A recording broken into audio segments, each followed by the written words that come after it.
Intra party election के ड्रामे के पसे पर्दा हकाइक। तहरीक इंसाफ के साथ इंसाफ किया गया। जस्टिस फाजीसा और उनके साथी जजेस 2 दिन तक वकला को कुरेदते रहे कि पीटीआई को बचाने के लिए कोई मवाद मिल जाए। बल्ले से तहरीक इंसाफ की महरूमी, जुल्म या इंसाफ। सलीम साफी का कॉलम। सीनियर सहाफी सलीम साफी अपने कॉलम में लिखते हैं कि सुप्रीम कोर्ट ऑफ पाकिस्तान के फैसले के मुताबिक पीटीआई को इंट्रा पार्टी इलेक्शन कराने के लिए इलेक्शन कमीशन की तरफ से पहला नोटिस 24 मई 2021 यानी जब पीटीआई एस्टेब्लिशमेंट की लाडली थी और हुक्मरानी के मजे लूट रही थी तब जारी किया गया। लेकिन इंट्रा पार्टी इंतखाबात कराने की बजाय कोरोना का बहाना बनाकर पीटीआई ने 1 साल की मोहलत मांगी, जो उसे इलेक्शन कमीशन ने दे दी। जब साल गुजरने के बाद भी पीटीआई ने इलेक्शन नहीं कराए तो उसी साल इलेक्शन कमीशन ने उसे शो कॉज नोटिस जारी करते हुए इलेक्शन एक्ट 2017 का हवाला देकर उसे इंट्रा पार्टी इलेक्शन न कराने के मुज़म्मिरात से मुतनब्बे किया। ये रियायत किसी और जमात ने मांगी और ना उसे दी गई और ये शर्त लगा दी कि इंट्रा पार्टी इलेक्शन 13 जून 2022 से लेट नहीं होने चाहिए और साथ ये भी कहा गया कि मजीद एक्सटेंशन नहीं दी जाएगी। चुनाचे पीटीआई के मुताबिक 8 जून 2022 को नाम नेहाद इलेक्शन कराए गए, लेकिन इलेक्शन कमीशन ने उसे इलेक्शन तस्लीम नहीं किया। 13 सितंबर 2023 को इलेक्शन कमीशन ने 2022 में पीटीआई के फ्रॉड इलेक्शन यानी जो लोग ये समझते हैं कि 2022 में पीटीआई के वाकई इंट्रा पार्टी इंतखाबात हुए थे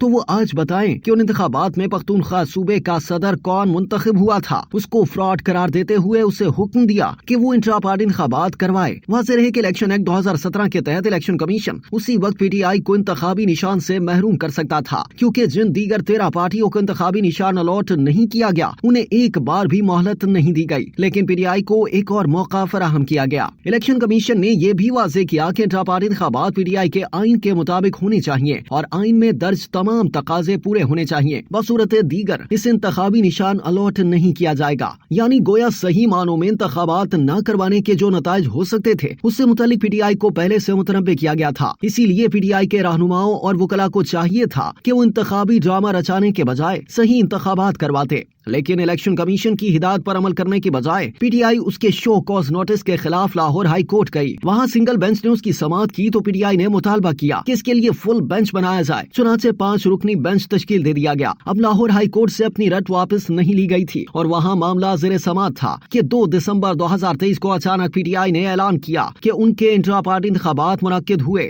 जिसमें फला फला ओहदेदार मुंतखब हुए। यानी अगर पीटीआई ने इलेक्शन कमीशन के हुक्म के मुताबिक इंतखाबात कराने का इरादा कर लिया था तो फिर पहले उसे लाहौर हाई कोर्ट से अपना केस वापस लेना चाहिए था, क्योंकि वहां उन्होंने इलेक्शन कमीशन के अहकामात को चैलेंज किया था। लेकिन उस खौफ से कि पार्टी वर्करों को इंतखाबात का पता न चले वो केस भी वापस नहीं लिया गया और चोरी छुपे 2 दिसंबर को मुबैना इंतखाबात के नताइज का ऐलान कर दिया गया। इस अमल को खुफिया रखा गया था कि उस रोज सिर्फ एक अंग्रेजी अखबार में खबर छपी थी कि शायद आज पीटीआई के इंतखाबात हो जाएं। चुनाचे न इस्लामाबाद, न लाहौर, न कराची, न कोयटा, बल्कि इंतखाबात के ड्रामे के लिए पेशावर चुना गया और वो भी पेशावर नहीं बल्कि इससे बाहर चुमकनी का एक देहात। दूसरी तरफ अकबर एस बाबर जो हाई कोर्ट के फैसले की रूह से पीटीआई के रुकन हैं, 1 दर्जन मजीद कारकुनान के साथ उस रोज मीडिया के कैमरों के सामने इंतखाबात लड़ने के लिए कागजात नामजदगी तलाश करते रहे, लेकिन उन्हें कागजात नामजदगी नहीं दिए गए। यूं ये सब लोग भी इस इस्तदा के साथ अदालत गए कि उन्हें नाम नेहाद इंतखाबात में हिस्सा लेने नहीं दिया गया। इधर पेशावर हाई कोर्ट के सिंगल बेंच से पहले एक फैसला आया,